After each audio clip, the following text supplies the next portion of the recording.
हरे कृष्णा, राधे राधे। आज हम आपको सुनाएंगे सावन की अमावस्या की पूरी कथा, जिसे अमावस्या के दिन सुनने से हर मनोकामना पूरी होती है और जीवन में हर तरह से धन समृद्धि आती है। आपसे प्रार्थना है कि कथा पूरी अवश्य सुने, क्योंकि अधूरी कथा सुनने से पाप लगता है।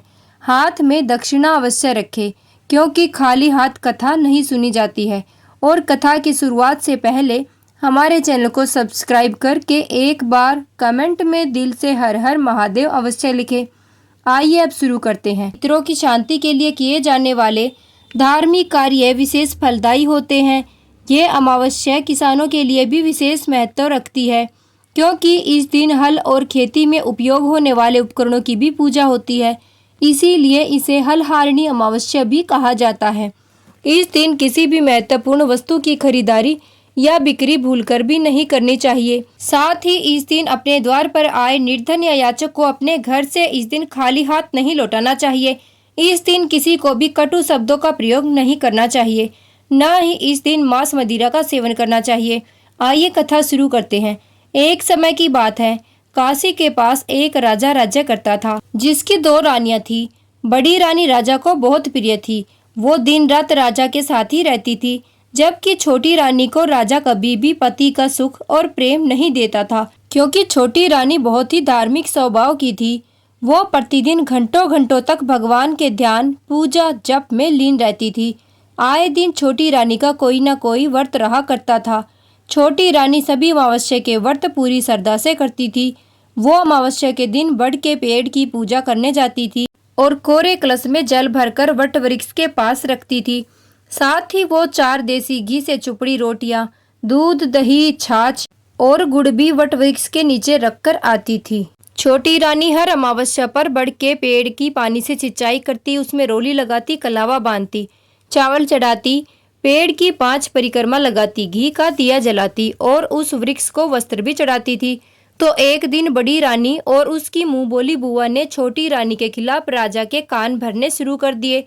उन्होंने राजा से कहा, छोटी रानी घंटों घंटों महल से बिना बताए बाहर रहती है और वो किसी पेड़ की पूजा करती है। ना जाने किस जादू टोने में दिन रात व्यस्त रहती है। ऐसा सुनने के बाद राजा ने छोटी रानी पर बहुत क्रोध किया और राजा का छोटी रानी से संबंध और अधिक खराब हो गया। ऐसे ही समय बीतने लगा। अमावस्या आई और इस दिन भी छोटी रानी वट वृक्ष के नीचे पूजा करके वहां देसी घी से चुपड़ी 4 रोटियां, दूध, दही, छाछ और गुड़ जल का कलश रखकर आई। इसी दिन राजा भी अपने कुछ सैनिकों के साथ जंगल में शिकार पर गए, पर शिकार की खोज में वो जंगल में ही खो गए। अब राजा भूख प्यास से तड़पने लगा। तभी उन्हें एक वड वृक्ष का पेड़ दिखाई दिया, जिसके नीचे देसी घी से चुपड़ी 4 रोटियां, दूध, दही, छाछ, गुड़ और जल का कलश रखा था। राजा ने तुरंत भोजन किया, पानी पिया, पर न भोजन खत्म हुआ न ही कलश का पानी। फिर राजा के सभी सैनिकों, ऊंटों और घोड़ों ने भी उस कलश से पानी पिया, भोजन किया, फिर भी भोजन और पानी उतना ही रहा, खत्म ही नहीं हुआ। तब राजा इस चमत्कार को देखकर हैरानी में महल वापस लौट गया और सभी को ये पूरी घटना बताई। तभी छोटी रानी की सेविका ने हिचकिचाते हुए राजा से कहा कि महाराज, छोटी मुंह बड़ी बात। पर वो छोटी रानी ही थी जो वट वृक्ष के नीचे ये सारी भोजन सामग्री और जल का कलश हर अमावस्या को रखकर आती थी। तब राजा को अपनी भूल का आभास हुआ।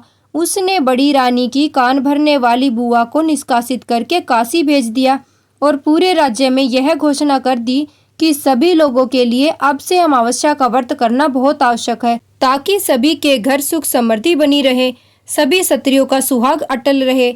उस दिन से स्वयं राजा और बड़ी रानी भी छोटी रानी के साथ मिलकर अमावस्या का व्रत करने लगी और छोटी रानी को राजा का प्रेम और सम्मान भी मिल गया। तब से जो भी अमावस्या का ये व्रत करता है, उसके जीवन में कभी ना खत्म होने वाली सुख समृद्धि और पारिवारिक सुख आता है। उसका सुहाग सुरक्षित और अटल रहता है। अब सुनिए अमावस्या कथा का महत्व, जिसे सुने बिना ये कथा पूरी नहीं मानी जाती है। एक ब्राह्मण अपनी पत्नी के साथ रहता था। वो दोनों ही भगवान विष्णु के बड़े भक्त थे। दोनों प्रतिदिन अपना ज्यादातर समय भगवान विष्णु के ध्यान और पूजा पाठ में ही बिताते थे। ब्राह्मण का घर धन धान्य से भरा हुआ था, किंतु संतान न होने के कारण ये दंपत्ति अत्यंत दुखी रहते थे।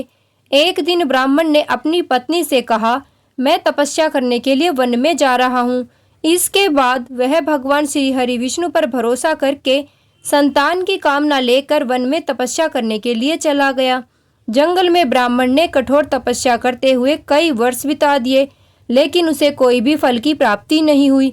न ही किसी भी भगवान या देवी देवता, गंधर्व आदि ने उसे दर्शन दिए। तो अंत में हार मानकर ब्राह्मण ने अपनी मानव देह को ही समाप्त करने का निर्णय लिया। अपना शरीर समाप्त करने के बारे में सोचकर उसने पेड़ की एक डाली पर रस्सी फेंकी और अपने गले में बांधने लगा। तभी वहां पर सुख अमावस्या प्रकट होकर बोली, हे ब्राह्मण, तुम्हारे भाग्य में 7 जन्मों तक कोई भी संतान नहीं लिखी हुई है, किंतु मैं तुम्हारी तपस्या और त्याग से प्रसन्न हूँ, अतः मैं तुम्हारा भाग्य बदलती हूँ। इसीलिए मैं तुम्हें 2 कन्याओं की प्राप्ति का वरदान देने आई हूँ, यानी तुम्हारे घर 2 पुत्रियों का जन्म होगा।